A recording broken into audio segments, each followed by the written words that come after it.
O la crucecita, pero tiene que ser de palqui y además con un hilito rojo. Porque se van mezclando. Bueno, y esa es la maravilla y la riqueza también de nuestra tierra.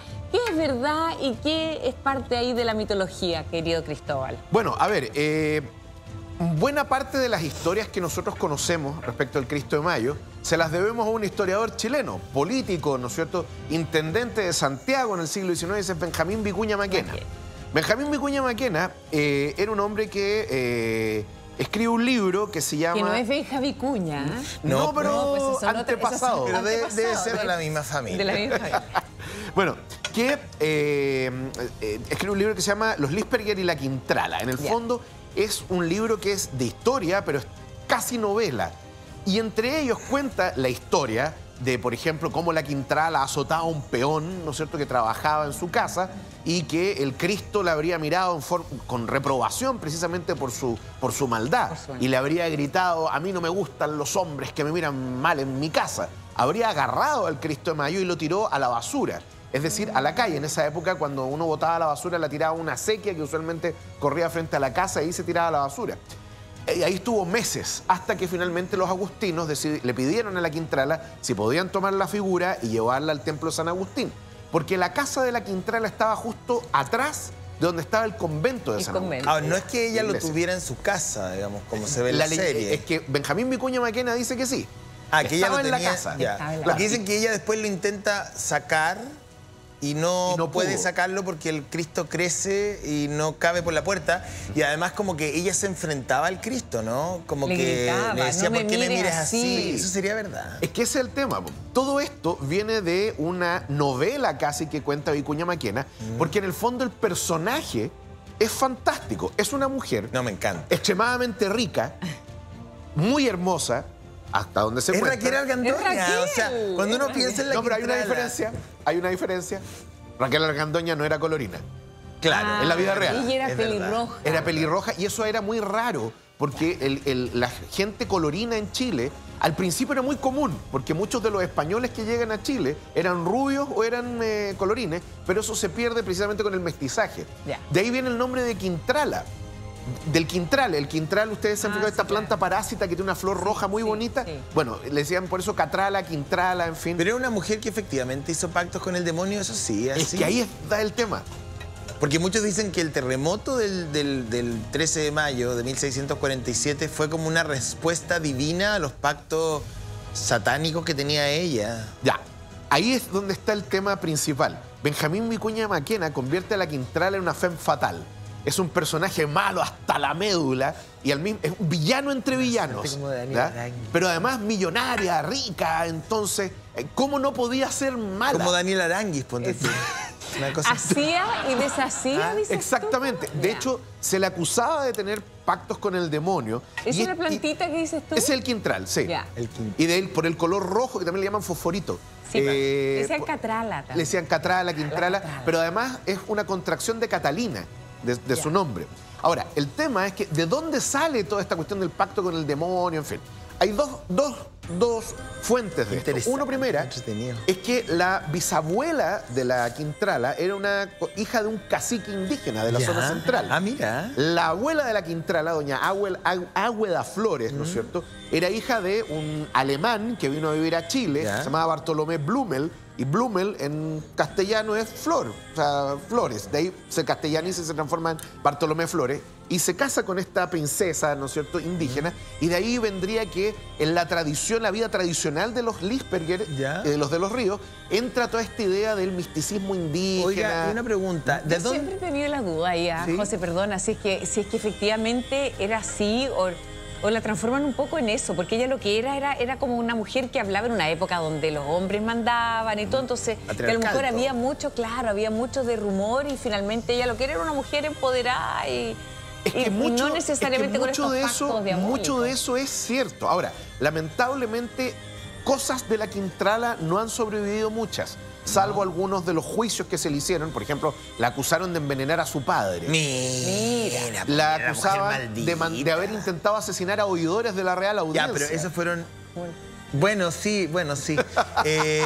No puedo repetir lo que me acaba de decir. Pero es que piensen ustedes lo siguiente. Dime tú, si a ti te pasan una novela donde el personaje está desarrollado así. Algo, claro, pero ¿de dónde viene la plata de la Quintrala? Porque tú dices que aquí ella viene de una familia donde había una suerte de indígena, princesa indígena, que se casa con un alemán, con un conquistador que venía a Chile. Ya, y de ahí ellos se convierten en terratenientes esta pareja. Mira, para que tengas una idea, el fondo de la Quintrala en Santiago. ¿Dónde está actualmente? En todos lados. Ya, ok. La superficie es más o menos de la comuna de La Florida, Ñuñoa, Providencia, Las Condes, Peñalolén y La Reina. Esas 6 comunas eran el fondo de la Quintrala. Aproximadamente. No te puedo creer. Ese era uno. Pero mira que le ha ido bien a Raquel Argandoña en la vida, weón. Yo te digo, yo siempre veo tal cual, me encanta tal cual. Raquel, te queremos. Te queremos. Te queremos. Bueno, pero ese es uno. Está el fondo de La Ligua. A ver. La Ligua, donde está la ciudad, era originalmente un pueblo de indios, ¿no? Era un pueblo indígena que después se convierte en una ciudad española y que estaba al medio del fondo de la Quintrala. La Quintrala era dueña de toda La Ligua y sus alrededores. ¿No tenía hermanos? No. Ya era hija única y heredera todo. Ya, todo. Entonces se convirtió en una de las terratenientes más ricas de Chile.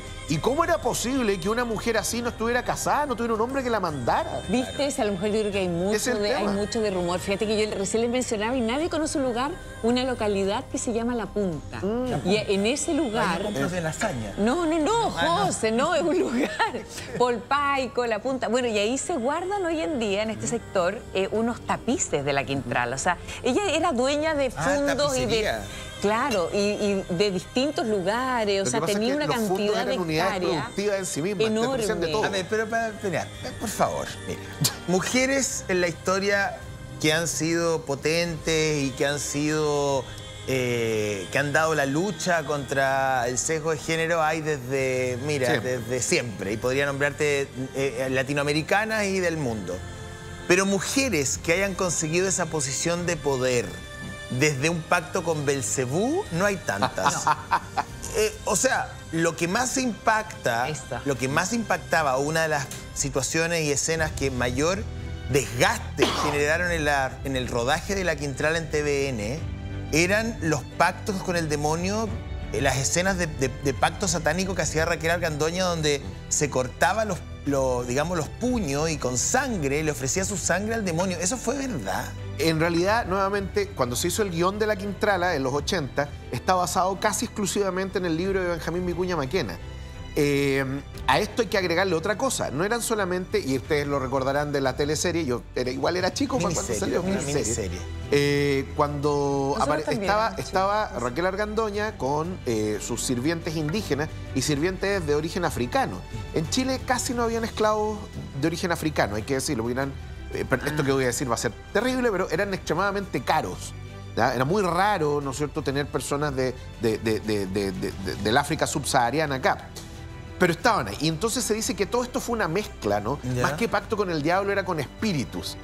Como que la santería. Exactamente. Ella tenía su servicio santería. Y de hecho, en los juicios que se hacen contra la Quintrala, que esto no tenía nada que ver con los delitos, le decían, bueno, pero además usted ha hecho pacto con el diablo, ha hecho este tipo de cosas, etc. Y en realidad, aparentemente tenía que ver con lo que señalaba la Karen, el tema de la religiosidad popular, el sincretismo religioso, la mezcla de creencias. Y en una sociedad extremadamente católica y cerrada como era la chilena en el siglo XVII. Oye, Cristóbal, ¿y te puedo preguntar yo si ella efectivamente era tan insaciable? ¡Ay, yo me preguntar lo mismo porque tenemos la mente cochina con la cara! Los dos, porque ¿sabes qué pasa? Lo mismo. Porque en el fondo ella lo que hace es, claro, es también que le gustaban Me robaste, amiga, sí, pues es que de la pensamiento estamos conectados. Entonces, ella efectivamente los usaba también como esclavos sexuales. ¿Qué será que uno ha estado ahí alguna vez? O sea, bueno, sobre la sexualidad en el siglo XVII en Chile hay cosas escritas, pero no mucho. Nuevamente, tiene que ver con el personaje novelesco, el de la femme fatale. Imagínate que no solamente tu personaje tiene todo ese poder, sino que además es irresistible. Tú no le puedes decir que no. Y utiliza, ¿no es cierto?, estas artes amatorias. En el fondo, es un personaje construido en torno a la maldad. Ya, pero los textos de Benjamín Vicuña Maquena, ¿cuánto se acercan a la realidad? Ese es el gran problema. Porque ¿de dónde él saca esa información de que esta mujer es una suerte de bruja poseída por el demonio que básicamente, porque hasta donde entiendo, según lo vi en la serie y lo he leído, él plantea que aquí hay una suerte de hechicera, básicamente, que a partir de un pacto con Belcebú, el maligno, el demonio, el lado oscuro, como lo quieran llamar, consigue su poder, consigue su riqueza y la dominación de otras personas. Y lo que se dice es que ella entra en un conflicto con la imagen del Cristo que estaba en su casa. Como que el Cristo empieza a operar desde el bien, ¿cachai? O sea, aquí no va a haber... Entonces, se genera una fuerza entre el bien y el mal al interior que termina con el gran terremoto del 47. Mira, en el caso particular del libro de Vicuña Maquena, y que ha sido reproducido, si ese es el tema. Parte Vicuña Maquena y después tenía un montón de otros autores que lo único que hacen es copiar y van agregando su cosecha. El tema es que la riqueza de la Quintrala no fue obtenida de un día para otro, no era una mujer pobre que se hizo rica un día. Ella venía de una familia con una cantidad de plata exorbitante. Ya, eso es lo primero. Y en segundo lugar, está este tema de, como te decía, de esta mujer que no puede ser buena, no puede ser virtuosa, porque en el fondo es una mujer con poder y no hay nada más peligroso que una mujer con poder. O sea, tú crees, insisto, ¿tú crees que hay un relato como patriarcal? O sea, que en el fondo esta era una mujer, como dice la Karen, poderosa, de carácter, con plata, pero que la historia patriarcal, la historia como sesgada, la termina convirtiendo en una hechicera, pero simplemente era una mujer que se imponía en 1600 y tanto al poder de los hombres, digamos. Esa es una extremadamente buena pregunta, porque ocurre lo siguiente. Mi respuesta sería sí y no. Sí, efectivamente, en una sociedad donde los hombres mandaban en el siglo XIX, ¿no es cierto? Ver, cuando se escribe este libro. Estoy pensando en cuando se escribe el libro. Y indudablemente hacia atrás, casi obvio, digamos, ¿no es cierto? El realzar a un personaje con las características que tenía la Quintrala es extremadamente sabroso. Porque, y mi no, tiene que ver con lo que le interesaba realmente a Benjamín Vicuña Maquena. La plata.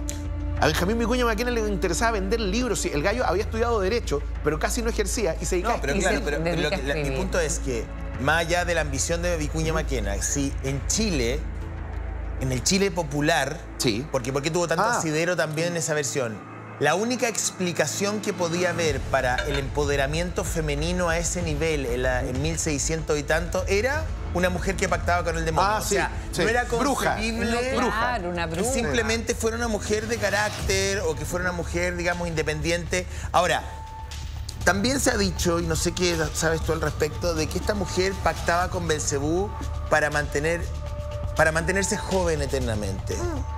¿No le resultó? No, porque al final... Se murió. ¿De qué murió? ¿Murió? No, muere... Mira, nació en 1604 y muere en 1665, 61 años.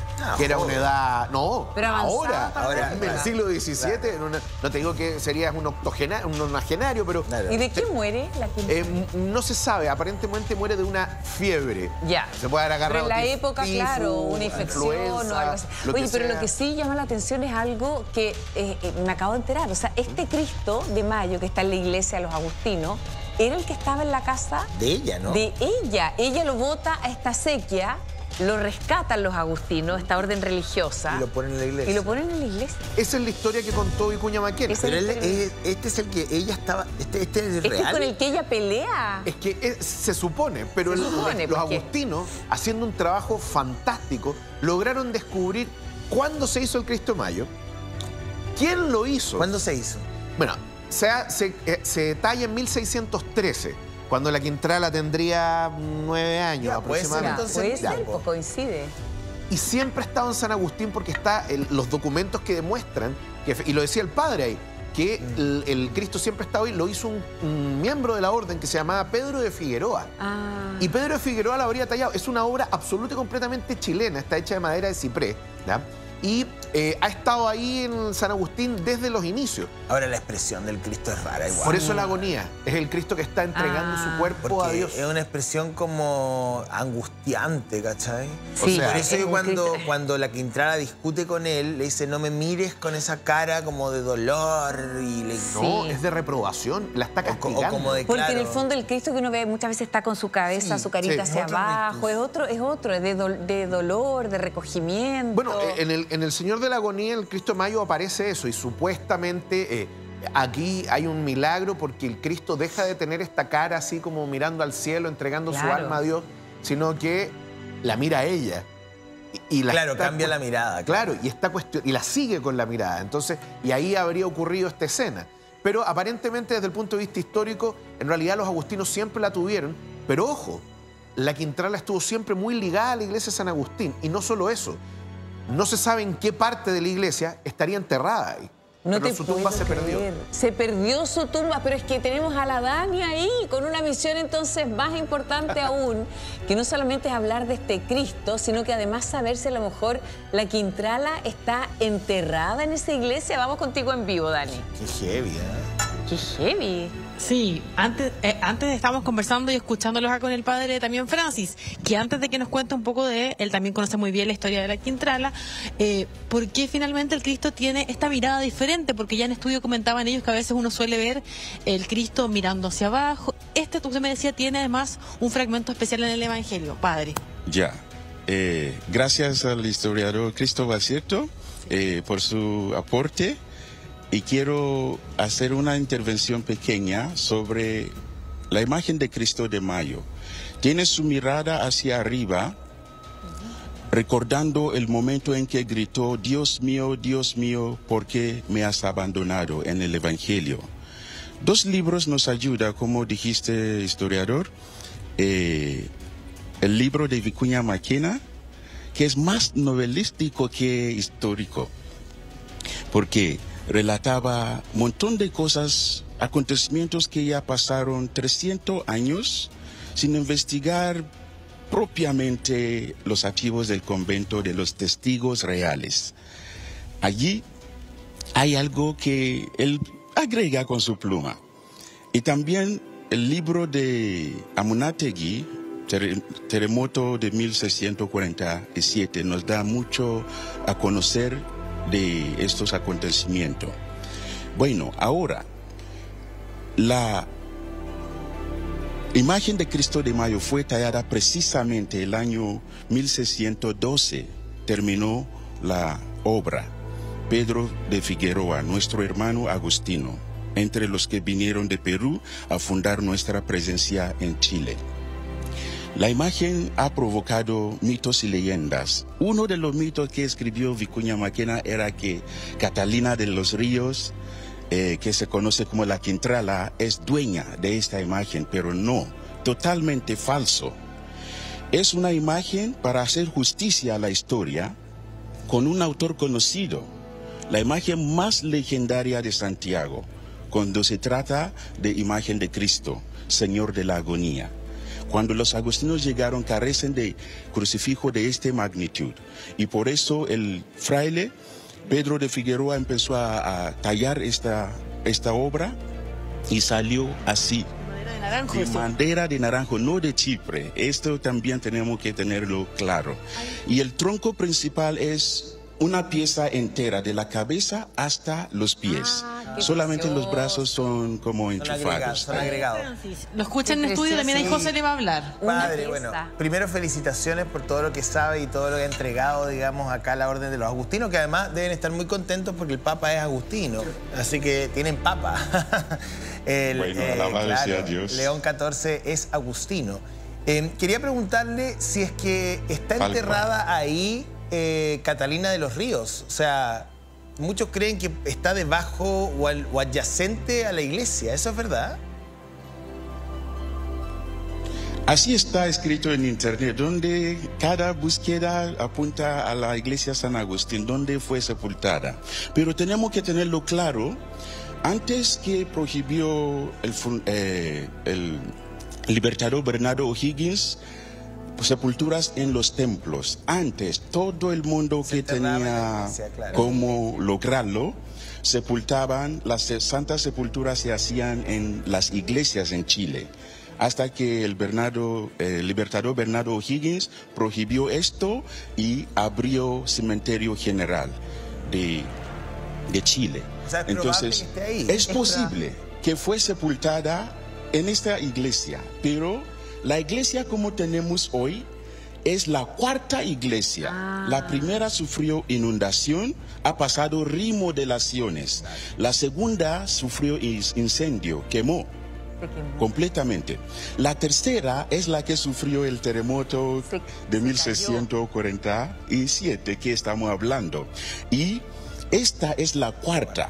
Por tantas remodelaciones se han perdido sitios de quienes fueron. De hecho, si puede enfocar su cámara allá, esas placas son placas de recuerdo, que ya los cuerpos no están ni los restos. Simplemente recordamos memoria de las personas, los nombres que fueron como bienhechores de la iglesia allí. Claro, porque en el fondo la Quintrala era benefactora de la orden agustina, ¿no? Bueno, fue parte de la primera cofradía del Cristo Mayo, del Señor de la Agonía. ¿Cómo una mujer que es benefactora, que es miembro de, digamos, de la primera cofradía, termina pactando con el demonio? O sea, también, ¿cómo hace ese viaje del bien al mal? Le preguntaba a Cristóbal aquí, ¿cómo es que se enoja de esa manera? Porque en el fondo, nuevamente, a ver, yo no les voy a venir a defender a la Quintrala diciendo, oh, una mujer extremadamente pía y virtuosa, porque es difícil saber si lo fue o no.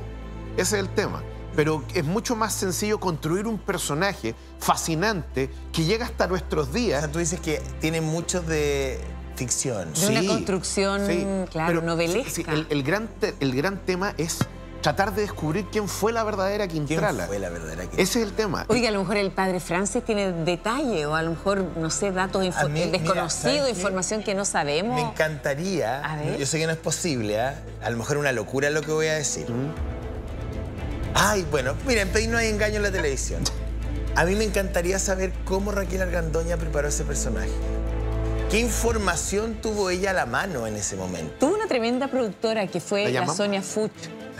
La Sonia Fuch. Entonces ahí se hizo un trabajo de recopilación porque hay muchos documentos históricos, no tantos como a lo mejor yo creo que la Raquel quería, pero por ejemplo esos juicios, o sea, eso es material histórico que está disponible, donde hablan un poco de cómo se comportaba ella cuando el juez, el inquisidor ahí la enfrentaba. Ella parece que no se... Le movía un músculo, porque en el fondo la serie de Sabatini lo que hizo fue reforzar lo que Benjamín Vicuña Maquena había escrito, no tengo, 100 años antes.